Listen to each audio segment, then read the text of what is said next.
Thank you very much, everybody here in person and online. It's a great opportunity to talk about a really critical topic.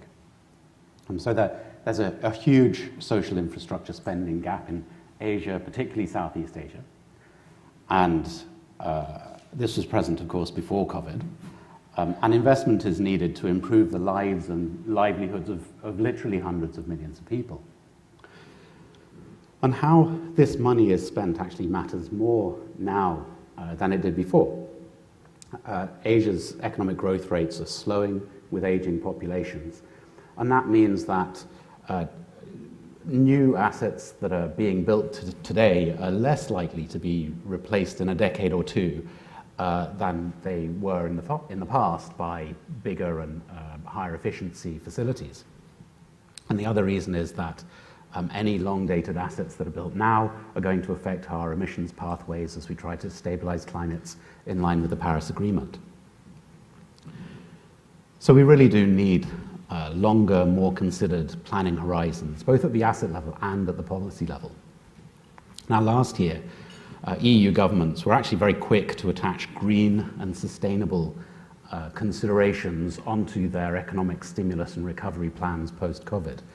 And my team at ARE, we looked around some of the Asian announcements and last year and tried to see whether there were similar green considerations. And to be honest, we found very little last year. I hope we'll hear some statistics on how that might have moved shortly. So as we think about the context for government spend, the other major pressing issue is that so many public sector balance sheets are much more stretched, not just in Asia, that's of course across the world. And that means that governments are going to, the incentives for governments to harness and mobilize private sector capital are even higher. And that means that there's going to need to be more innovation, particularly around public-private partnerships. So, where are the opportunities? And how are we going to make sure that all of these projects deliver economic returns and deliver promised environmental and social benefits? These are broad topics, and we're very fortunate today to have a full panel of distinguished speakers to offer a range of perspectives on that. We'll start with Stephen Stone, who heads the Resources and Markets branch at the UN Environment Programme, and who will provide views on environment and hopefully update the figures I mentioned. Then we'll turn to Hui Hua Lim. So she is the co-chair of the private equity firm Tembusu Partners. And previously, she was Singapore's first female minister, having held portfolios in transport and finance. And her latest book, Government in Business, Leading or Lagging, which I'm enjoying now, also addresses these topics, tackles them head on. Then we'll turn to Dave Chen, who founded and leads Equilibrium, a private equity firm dedicated to sustainability over many years, who will share about opportunities and his experience, particularly in regulated industries. And finally, we're joined by Director Shang Weijie from the Ministry for Sustainability and the Environment. And within the MSE family, the National Environment Agency has begun to issue green bonds to support construction, the example being the Tuas Nexus Integrated Waste Management Facility, which we'll hear about shortly.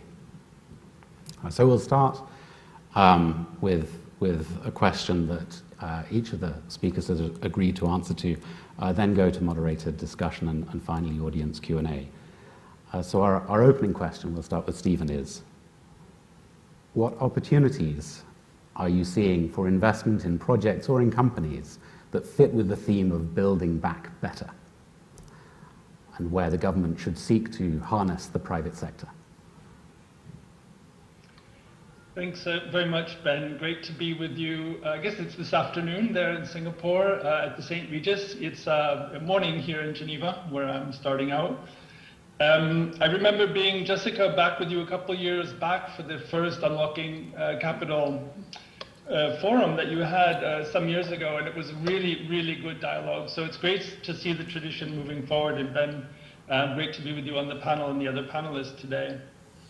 So I want to just sort of step back to that bigger question of where is the money flowing? You talked first about Europe coming out of the gates very quickly in terms of seeing recovery spending, rescue spending as being a potential driver for sustainability in their plans around circularity and their plans around greening their economies. They're not the only ones. There's quite a lot of spending around the world, and I want to share with you some of the data that we've collected and that we're monitoring and tracking from the UN Environment Programme, along with our partners at the Oxford Smith School through the Green Recovery Observatory. And you can Google that, and there's a lot of data on there. I'm just going to give you a snapshot of what it looks like to us when we zoom into the Asia-Pacific region. Before I do that, though, I want to just step back again and say, for us, the pandemic, the lockdown, the ensuing financial stress, the economic recession, these are all symptoms somehow of our strained relationship with nature. What we call at UNEP the triple planetary crisis. So nature loss, climate instability, and rising levels of pollution and toxicity. These are material threats to human well-being, they're material threats to the economy, they're material threats to investors and to asset holders, because essentially they threaten the value of our asset base. So it is very material, and we see the recovery and the stimulus spending as an opportunity to build resilience against those shocks, so that in the future we're not so vulnerable. So that's the basic frame that we take at UNEP for looking at this moment in history that we find ourselves, a very odd one, I have to say, but we are inventive, so we're doing hybrid events and we're crisscrossing the world with lower carbon footprints. So the headline numbers for Asia Pacific to date, as of this month actually, the global spend on rescue and recovery has been about $17 trillion US. Now, interestingly, of that, Asia Pacific accounts for about 1/3, about $5.3 trillion US as of September 2021. This is all data again on the Global Recovery Observatory. You can go there. So that's about 1/3 of the total spend. Now, of that spend, recovery is a much smaller piece. Close to 80% in Asia Pacific has been on rescue spending. And that's sort of understandable. That's keeping firms afloat, keeping families afloat. These are sort of life-saving spend lines from the Ministry of Finance. Over 80% in Asia Pacific is rescue spending. The balance is recovery spending, a longer-term vision. So actually, infrastructure investments, those kinds of investments, R&D investments that will position the economy for the future. And that's really where the resilience opportunity, the recovery opportunity lies. For Asia Pacific, it's a very significant amount. It's $1.2 trillion US for their recovery spending. That is significantly higher than the global average. The global average was around 14%. So already you see Asia Pacific looking for that rebuild, putting a bit more money into building back or building forward than just keeping things afloat. Now, that's the good news. The not so good news is on green recovery spending, or those kind of spending elements that have positive characteristics for the climate, for nature, and for pollution as well as jobs, is less. It's substantially less. So around 15% of total recovery spending in the Pacific, or around 183 billion, matches as green recovery spending. So Ben, going back to your initial assessment, was Asia slow out of the blocks? Was Europe quick out of the blocks? There is around 15% of that bigger recovery spend that's actually green. So that means more than 80% doesn't necessarily build resilience back into the economies. And from UNEP's point of view, that's a missed opportunity. We're borrowing from the future. We need to use that money to build resilience today so that we're better insured against shocks into the future. I want to get a little bit more granular in terms of what those numbers look like for the region. I know the focus today is on Asia Pacific. So the top performers in terms of green recovery spending in the region, probably no surprises here. Japan, number one, with around 81 billion in their green recovery spending. South Korea around 49 billion, 50 billion in green recovery spending. China around 50 billion as well in green recovery spending. Australia significantly less, around 3 billion. And from there it kind of tapers down. India around 750 million. Bangladesh around half a billion dollars, around $500 million in green recovery spending, which is significant for a country like Bangladesh. So what are these countries investing in? And Ben, you asked me to talk about sort of the big baskets and where it makes sense to focus green recovery spending. Well, the literature and the data points us to 5 areas that are job rich, that are good for climate, they're good for growth, and they're good for incomes. And I'm just going to sort of run you through those very quickly here. The first, there's no surprises for any of you that track this stuff. The first one is clean energy and renewable energy. The impact multipliers are 2 to 7 times stronger than traditional energy, brown energy. Investing in ecosystems restoration also multipliers 7 times over traditional investments. This is data from the IMF Working Papers 2021, if anyone's curious. Building efficiency, green buildings, green transport are another areas with very large multipliers for jobs, for climate, for impact. And the last category shouldn't be a surprise either, but it's green R&D. So it's investing in the technology that will build solutions into the future and therefore have very high growth multipliers and potentially job multipliers as well. Now these impact multipliers come from a study by Cameron Hepburn at Oxford University with Joe Stiglitz, Nick Stern and others. That's Hepburn et al. 2020, if anyone's interested in the literature on it. So the 5 building blocks of green recovery spending: green transportation, around 86 billion worldwide in 2020. Green and renewable energy, around 66 billion worldwide in 2020. Natural capital investments, around 56 billion worldwide in 2020. Green buildings, around 35 billion worldwide in 2020. And the last one, green R&D, a bit less, around 29 billion worldwide in 2020. So those are the 5 buckets that we can look for. And I think within the whole question of public-private partnerships, it's interesting to look in those spaces: public transportation, green transport, green buildings, ecological restoration where it makes sense, and green energy. Now, just coming back to the region for a minute, and really this is just a first broad overview. And again, I encourage you to browse the Green Recovery Observatory data set. It's all public domain data.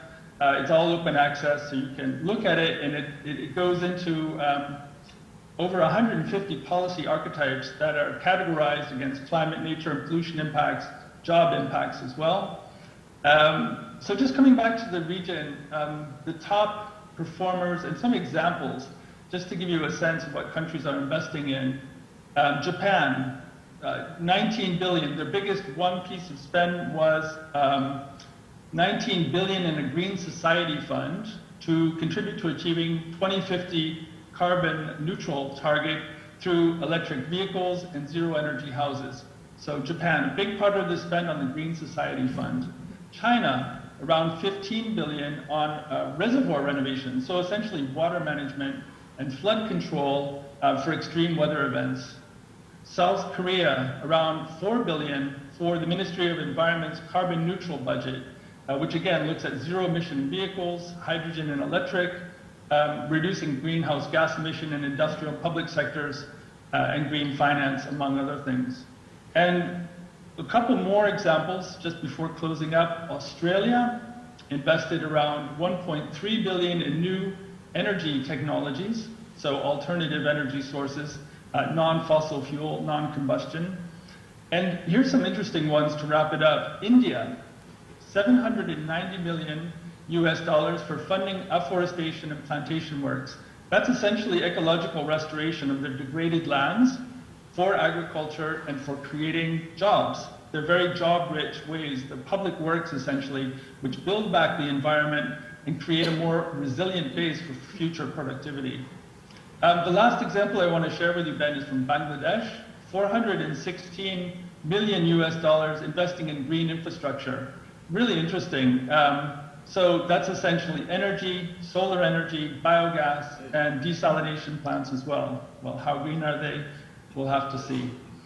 So those are some examples. I think this sets the stage for a really interesting discussion around what constitutes a good public-private partnership in an era of constrained fiscal resources, a lot of pressure. A lot of countries don't have the monetary policy wherewithal to increase their spend necessarily. And so we do have to be creative and inventive while positioning ourselves together as countries and as a global community for a future which is certain to have more shots coming our way. Back to you, Ben. Thank you very much, Stephen. And I think actually your question that you just asked there actually is a wonderful segue to our next speaker, Hui Hua, who perhaps will touch a little bit more around the government-private sector relationship in your opening remarks. Thank you, Ben. I do have some slides to share. Yep. Okay. Before we discuss the collaboration between the government and the private sector in sustainable finance, I think let's back up a little to ask a more fundamental question, which is, what is the role of government in the economy or in business in general? Now, this public-private divide is an evergreen debate. Let me just share one observation, lest we forget. Well, in good times, the government is always accused of being too involved, stifling enterprises with the presence of dominant state-owned enterprises or SOEs, restraining growth with too many outdated rules, not business-friendly, not supportive enough for cross-border trade flows. And in bad times such as now, right in the thick of the COVID pandemic, we see a complete reversal of those arguments. The very same government is now too far removed from business, not doing enough to address rising unemployment and inequality, not acting fast enough to rescue strategically important businesses like airlines and healthcare, which happen to be mainly run by the SOEs, not flexing the muscle on the banks for a longer moratorium on loans, not priming enough to resuscitate the economy, and the list goes on. So my second observation regards the whole theme of ESG. Pre-COVID, this was already taking center stage on many fronts. Within government quarters, government quarters are preoccupied with commitments, and then in boardroom discussions, shaping many a corporate strategy, but usually for the longer term, and certainly among the NGOs or the non-governmental organizations. Now, but perhaps the sense of urgency was, let's say, a little underwhelming, except amongst the NGOs. Climate change continues its onslaught, as we can see its full play, from massive wildfires, to prolonged droughts, to melting glaciers, to rising sea levels, to warmer oceans. Although COVID has provided some respite from pollution, from economic activity for the environment, it has exacted a huge economic cost and accentuated income and other social disparities. So many are therefore quick to agree that every government must be held responsible for tackling the whole host of challenges. Now, I would recommend that we take stock before concluding on how far the government should intervene and whether the government should be fully responsible. So let me just suggest the following checkpoints of about a checklist of 9 points. The first question I'll ask is, does climate change have a macroeconomic and therefore strategic impact? So think widespread flooding of low-lying areas or just flash floods in dense built-up cities. So I think you will agree with me, that's a check.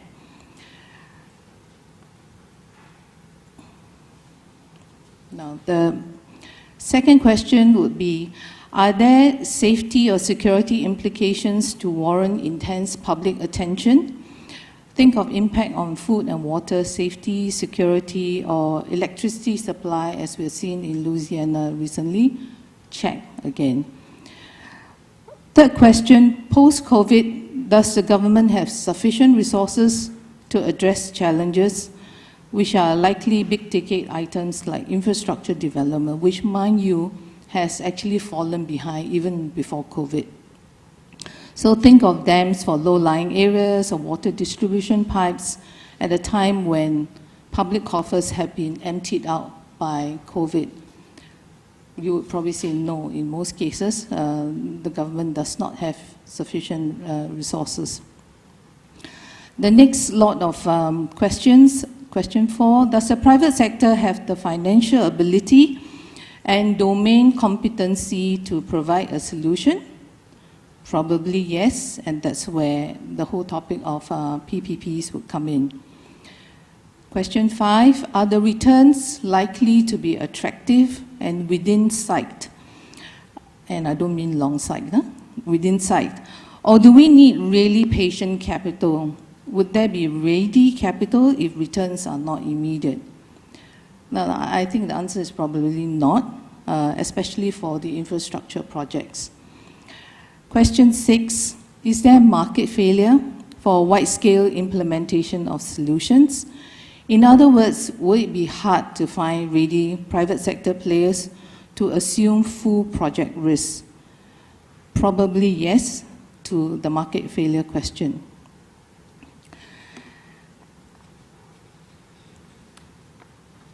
Okay, the last 3 sets of questions would be, are there rules, or rather are rules and regulations needed to make the transition? Think of the outlawing of certain fossil fuels for vehicles or for shipping towards greener power sources. Probably yes, as is evident in many economies.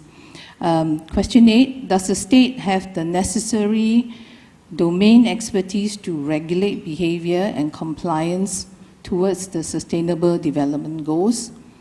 I think this varies, so maybe, it depends on which country you're talking about. Probably a very weak check, weak yes.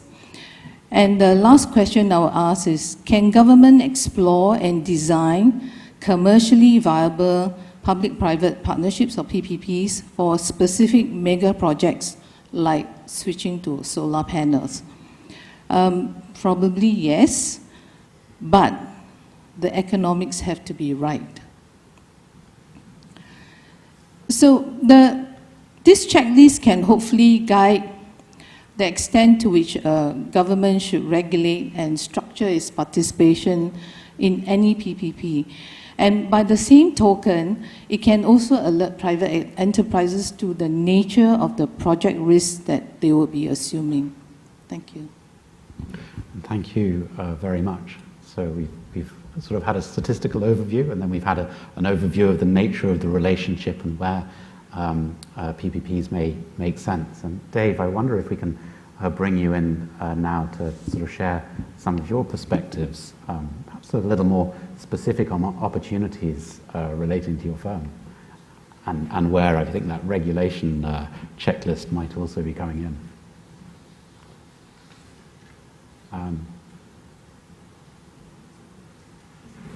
Dave, I think you're on mute. Sorry. Oh, I'm sorry. There you go.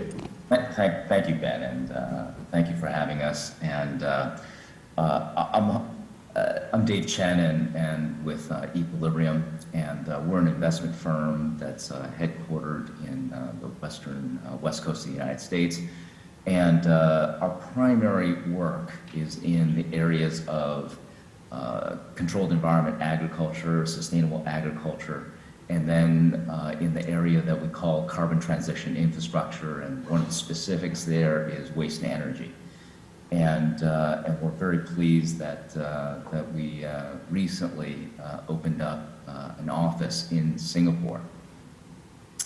What I was hoping today to do was to take Stephen's remarks and Quiva's remarks and maybe bring them down to a couple of tangible examples of many of the things that they talked about. The first that I thought I'd give as a case example is, and I'll just put this up behind me, is the whole area of waste energy. And the background that I have behind me is, what you'll actually see is, in one corner is a lagoon of animal waste and dairy waste, and the brown behind my head is quite literally animal waste. And the whole issue there is, can you turn the waste material into renewable natural gas?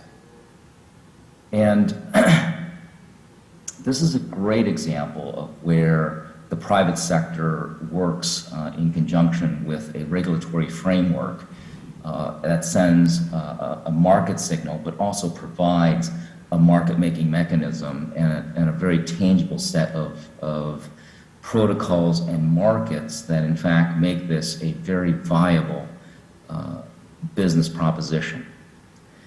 So the turning of animal manures and animal urine into renewable natural gas has been around for quite a while. But there was a turning point in the US when the California Air Resource Board executed the low carbon fuel standard that was buttressed by the CI score, which was the carbon intensity score. So that was sort of the regulatory and measurement framework. And what that did, though, was require that up and down the value chain, from production of natural gas all the way through to the distributors of natural gas, all the way through to the actual consumers of renewable natural gas, that is fleets, were actually all linked in a value chain and all linked by this regulation. So it wasn't catalyzing any one specific part, but was actually using the entire chain and in fact requiring the use of the low carbon fuels and requiring the oil industry to comply with low carbon fuels, and therefore rewarding the production of low carbon fuels, and all anchored by a very strict protocol called the carbon intensity score that in fact defined the value of that methane molecule that was produced in a very green way. And because dairies oftentimes have open lagoons of manure and urine, there's a tremendous amount of additionality because that off-gasses the methane directly into the atmosphere. So as a result, it was rewarded with an extremely strong CI score, which then creates the fact that that methane molecule that's created from that source has huge economic value. So up and down the value chain, there's a consistency of requirement, and there's also consistent, I'll call it, metric that defines the compliance and the power of the compliance of that molecule. Extremely powerful, and what you'll see is that many years later, actually a very few short years later, the low carbon fuel standard, LCSF protocol and regulation has actually had a profound impact motivating the oil and gas companies like BP, like Chevron, like Shell in the state of California to become massive procurers of this kind of a fuel, both at the procurement and the development level. And it's also motivated fleets of CNG trucks, including garbage trucks, including FedEx or Amazon Prime kinds of fleet vehicles to convert over as part of their green programs. And it's had a profound impact on the amount of project work and development work from the private sector to develop this resource.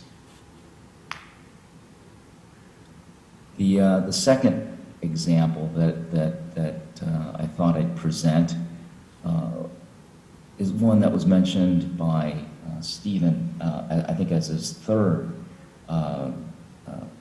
And Singapore did this during COVID, and that was the Singapore 30-30 program. And that was, how can Singapore become more self-sufficient in its supply of foods, specifically fresh produce. Here we see behind me is actually a high production glass house, greenhouse for leafy greens. And these are extremely highly productive, CapEx intensive assets. This picture covers a bay that is perhaps a fully enclosed hectare of a 4-hectare project that creates significant economic value. You know, upwards of $30 million, $35 million of annualized USD revenue, and extremely profitable in the sense that this probably throws off somewhere around about $8 million in US dollars per annum off of a 4-hectare block of agricultural asset. We like to think of this as part of the building out of a resilient food system that also is incredibly resource efficient, both in terms of water and the effective use of energy per kilogram of food output.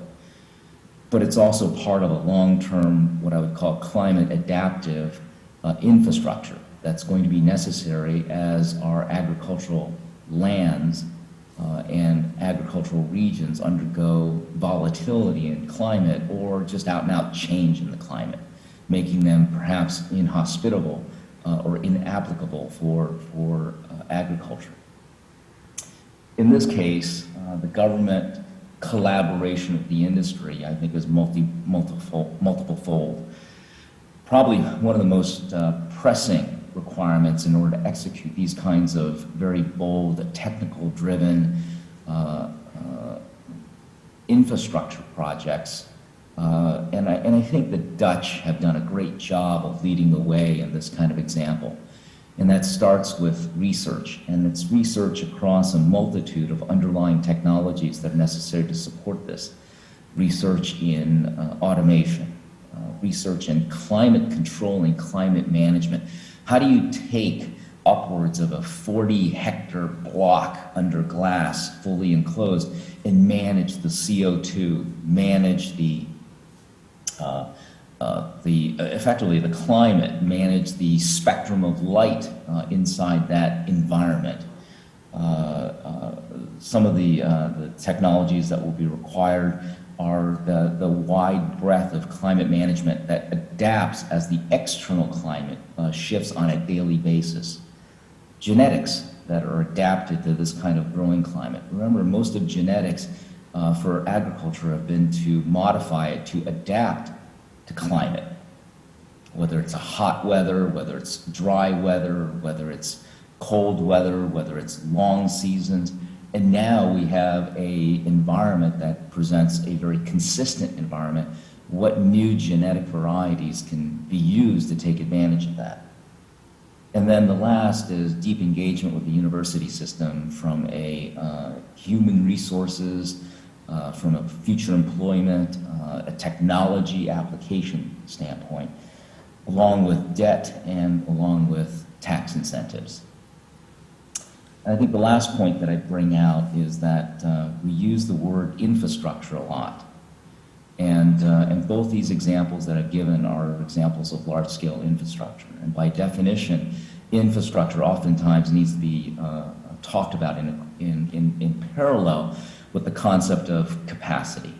Infrastructure tends to be, and especially when we talk about climate infrastructure, they tend to be things that have to be replicated thousands of times, and therefore the access to potentially public financing that allows these kinds of technologies and applications to be massively replicated become critical for the, frankly, the race that we have with climate change. Ben, thank you. And Dave, thank you very much. And I think one of the sort of points that's starting to echo through already is that at the asset level sits within a policy context, and that we can't separate those two. And I think quite a few of those themes are likely to crop up again. Wei Jie, if you'd like to take it away. Thank you very much, Dave. My name is Zhang Weijie, and I'm the Director for Energy and Climate Policies at the Ministry of Sustainability and the Environment.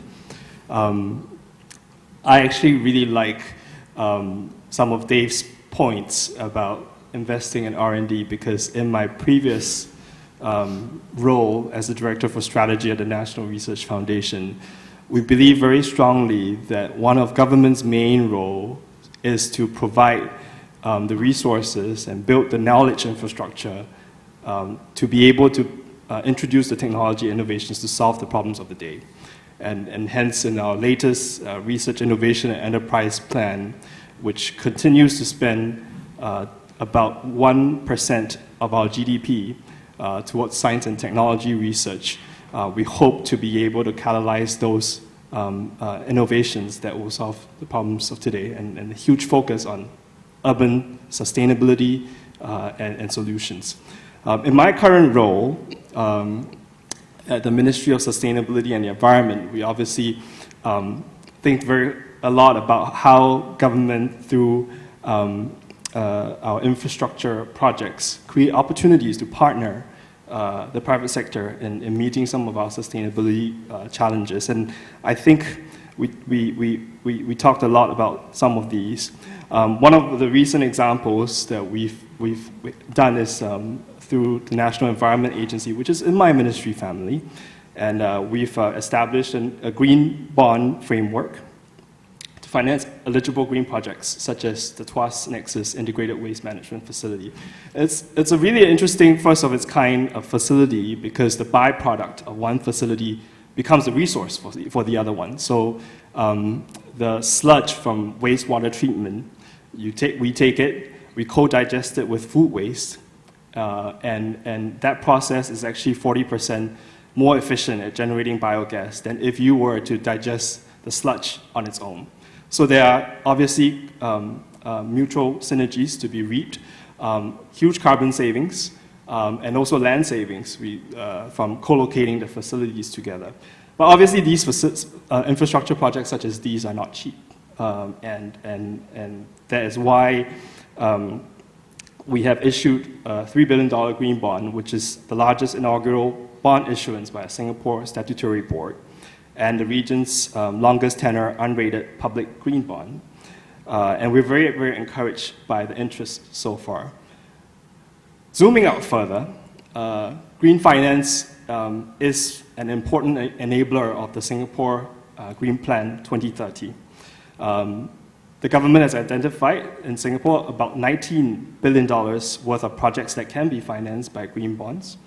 And over the next 15 years, actually Singapore will be making a lot of investments to enhance our connectivity, our livability, and the sustainability. And I'll share a few examples of these. Earlier in May, we passed the Significant Infrastructure Government Loan Act, SINGA in short, which allows the government to borrow and activate public sector financing to fund some of these long-term investments.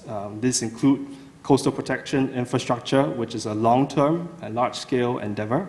Another example is the deep tunnel sewage system, which meets our long-term needs in collecting, treating, reclaiming wastewater, and also major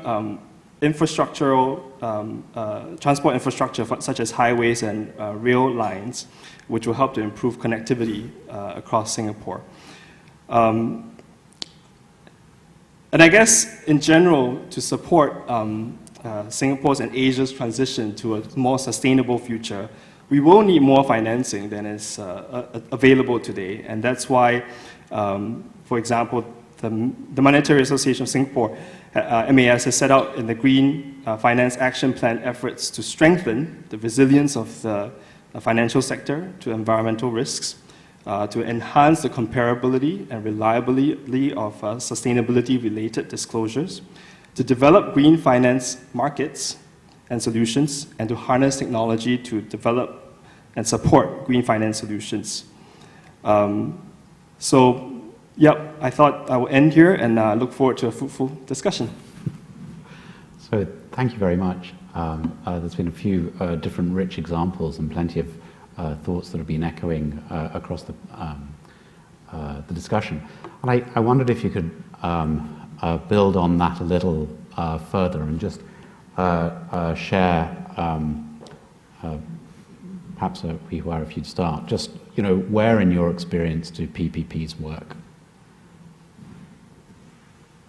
I think we have to recognize that PPPs are actually best designed as a complementary relationship between the government and the private sector operator. And by complementary, I mean, because usually the government may not have the full domain expertise, the private sector operator may have a lot more deeper sub-expertise.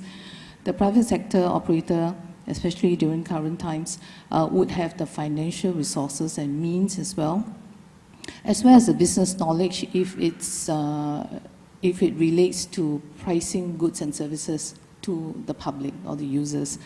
But then at the same time, in order to make the transition, whether it's towards greener sources or whatever, the government may need to write new laws and to impose them. So it's a very complementary relationship that should be seen that way, as opposed to one where one has more influence than the other. Now, where I think, and PPPs have been in the works for many years, but I think they generally have been quite challenging in terms of the track record so far. And because of the many sort of unanticipated challenges, so this could be around projections or the inability to anticipate new technologies that come through midway.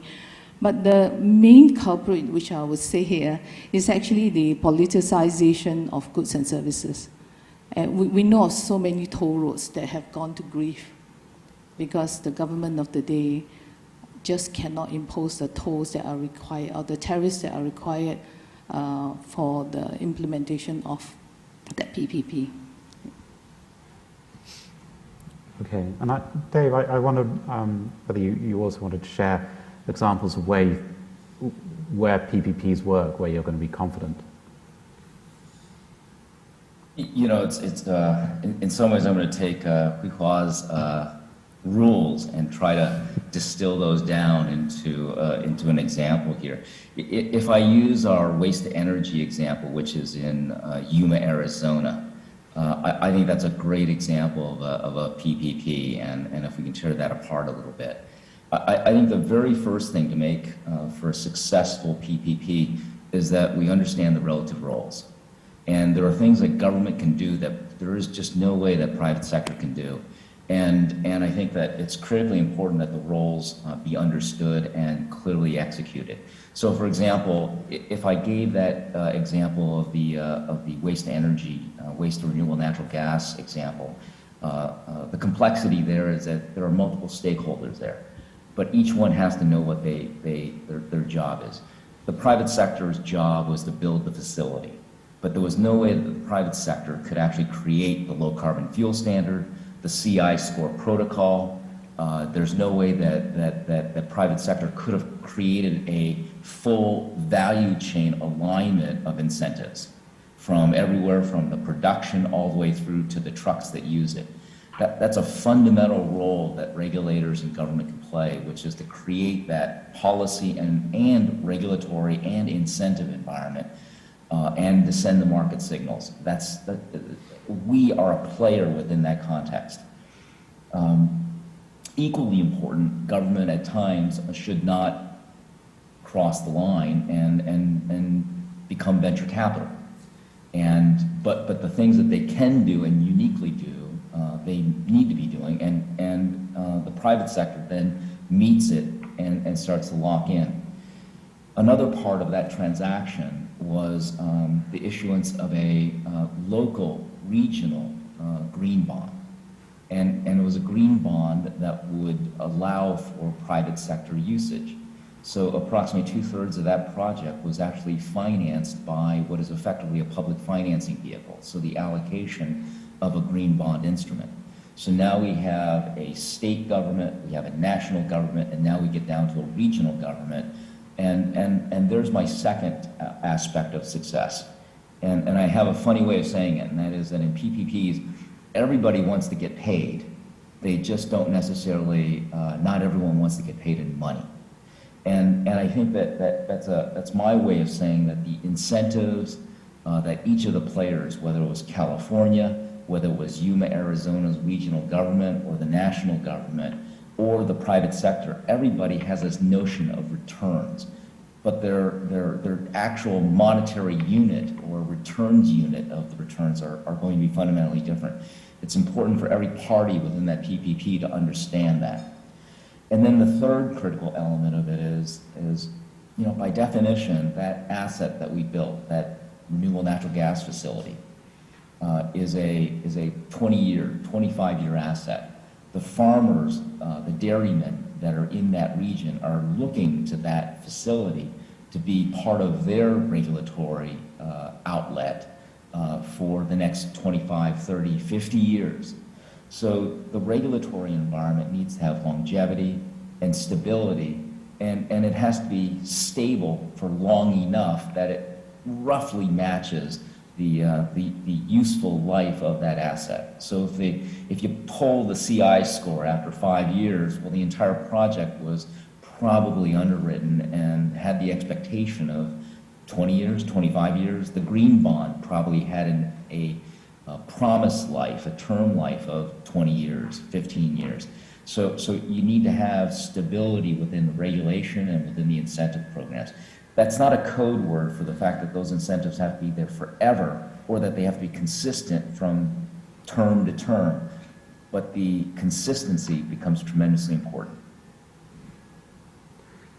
Thank you very much, Dave, and that does absolutely build on the comment, whether it's volatility in tariff pricing or stability around regulation. I wonder if we could just touch on the climate adaptation question, Weisya, before I'm going to then turn to some of the audience questions. Thank you, Ben. I think that climate adaptation is an area where we could potentially see many interesting models of PPP. For example, in the area of coastal protection, it's a long-term endeavor, it's a large-scale endeavor. In Singapore, we expect to spend about $100 billion over the next 50 to 100 years. And we are at a very early stage of our journey. We just started some site-specific studies along the city East Coast stretch. But I think in other countries around the world, we've seen some interesting examples of PPPs that we could learn from. And I think I'll point out three aspects. One is this idea of multifunctionality.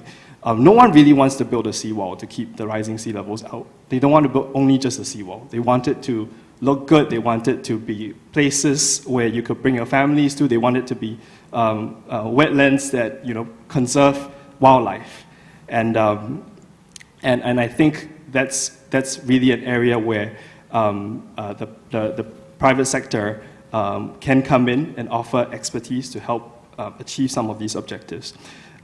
Two is the aspect of adaptiveness, and I think we've seen examples, for example, in the Netherlands and the UK, where you start off coastal protection or adaptation as with a purely functional goal in mind, for example, to keep out your 1 in 400 year storms or sea level rises. But along the way, when it comes for them to be refreshed or rebuilt, the new needs come up: carbon neutrality, biodiversity preservation, and that creates really opportunities for you to adapt and create new value in new ways. And my third point is really around the angle of synergies. And I think if the government can specify the objectives clearly, but leave enough free space for the private sector consortiums to come and build some of these things, actually you could reap synergy. So in Pevensey Bay in the southeast of the UK, this is a large sand shingle bay that it's a 9-kilometer stretch. It is meant to protect around, I think, 17,000 property owners and a significant piece of wetland from coastal flooding. And the Environment Agency in the UK essentially involved the private sector through a 25-year long-term contract. They managed to, they estimated that they saved about 15% in terms of costs compared to if they had provisioned it through public resources. And there are also synergies because, for example, the dredging company, one of the dredging companies in the consortium, can use, for example, the sand that it dredges up from coastal harbor construction and use it for coastal protection. And I think that if well-structured allows private sector players to find synergies in interesting ways that also meet our public needs. But to be clear, are the climate adaptation projects for Singapore yet close to something that could have a bond, or is that still some way off? We're some way away from that. We're Some doing way our away. studies. Yep. Okay. So one audience question I'd like to touch on, which speaks a little bit to these questions of volatility around government policy. So takes in a different direction. Governance is a key pillar progressing sustainable development, but corruption in government is rife in many countries. So how can the urgent need for pandemic recovery help society heal and create new avenues to hurdle this serious problem? I guess you can potentially interpret that broadly, perhaps as an investment risk question or as a governance question. Would you like to take that, Hui Hua? Well, I think the government as principal in most of the PPPs has the responsibility of ensuring that the problem is firstly well defined and the solution is understood. But because most of these are long-term problems, or rather long-term solutions, then there should be a risk-sharing kind of solution or platform to discuss some of these changes that might come along the way, whether it's for, like I say, technology disruption or just changes in the underlying situation. But this flexibility or accommodation should not be interpreted as an avenue for corruption to fester or to creep in. It should be as transparent as possible, so the government can ensure that the PPP's objectives, all the parameters around the PPP are well understood, well publicized. There's proper accountability, so that you don't allow corruption to take root at any point. Having said that, I would also want to emphasize that it is extremely important for any government of the day to honor the contractual agreements. And many of the PPPs fail because the government has not kept its side of the bargain.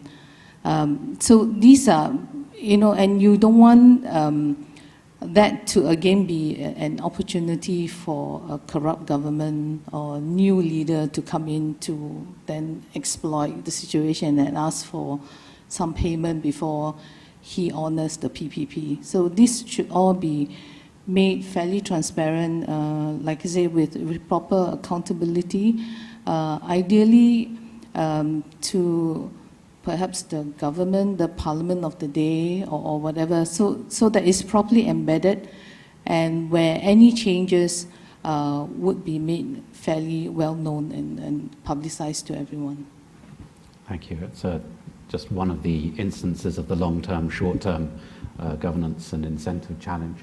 So we're coming quite close to the end of the session, and I realize that we haven't gone back to Stephen for quite a while. So I wonder whether we can give you a closing remark, Stephen, if you'd like to share any thoughts. I'll give you a broad mandate. Okay, no, thanks, Ben. It's been a great discussion. I really enjoyed, Dave, hearing from the work that you're doing in the States and other places around the world. And I think your practical experience guides some of the theory that we've been batting around today, and also the practical applications in Singapore. And I just want to make 3 points, Ben and colleagues. One is this whole question of missing markets. I think you said it very well, Dave, when you said the government has a role, and Hugh, also you said that government role is basically irreplaceable. When it comes to caring for the public good, it's only government that can do that. And often in economics, we call these market failures. The markets are simply missing unless the government steps in and creates the frame. The CI index that you talked about, the carbon intensity index. But there's many, many other examples. And to reach sustainability, it has to be a joined up effort. The second point is, this is not new thinking. We are pioneers in some ways, but there's a wonderful book by Mariana Mazzucato. She is she's an economist at UCL in the UK, and she talks about a mission economy. What was that mindset that it took to put people on the moon in the 1960s? That was a mission mindset, and we kind of need that same mindset here and today between public sector and private sector actors. We need to innovate around the challenges that we have together. And I guess the third one, Ben, is for you and colleagues, which is harnessing the power of capital, right? The entrepreneurial spirit. It is so rich, it is so strong, but it requires on the other side of the fence a very strong government as well, particularly when we see so much breakdown in the world. And just 2 days ago, the Secretary General launched the Common Agenda for the UN as part of the 75th General Assembly. I encourage you all to have a look at it, the Common Agenda, because it talks about that partnership that's so essential between the private sector and the public sector. Thanks very much, Ben and Jessica, and back over to you. Well, thank you very much. So I'm going to... I've got a slight disconnect between the time there and my own time. So I think we've got a minute or two, which does mean that I can give just a brief closing remark to anyone that would like it. Wait, here, would you like to go first? Thank you. I think this has been a really, really rich discussion today, and I think one of my main, if I could offer a tip or two, I think maybe in investing, one of the things to look at also is there alignment with and clarity from the government of its own sustainability objectives. I think that's quite important because oftentimes if there's not enough clarity, then I think there will be greater risks from the private sector in terms of the greater risks that the private sector would face in terms of investing in certain projects. So I think the alignment between what you invest in and what the government has declared to be its sustainability objectives will be quite important. Thank you. Just to follow on, so after the government has clearly defined its own goals, the reality is that PPPs are perhaps the only solution for some of the problems, especially the climate change problems, which means that the private sector does not have to get into a project, but the government has to go out and look for a private sector to provide the domain expertise and finances. But PPPs, as we know, require a lot of work to conceptualize, to define, and a lot of discipline to get it right, because it's going to run for generations, or for decades, usually longer than the term of any government. Thanks. And Dave, a final thought? When we talk about sustainability and climate change, I think that the one word that always comes to mind for me is, and for our firm, is humility.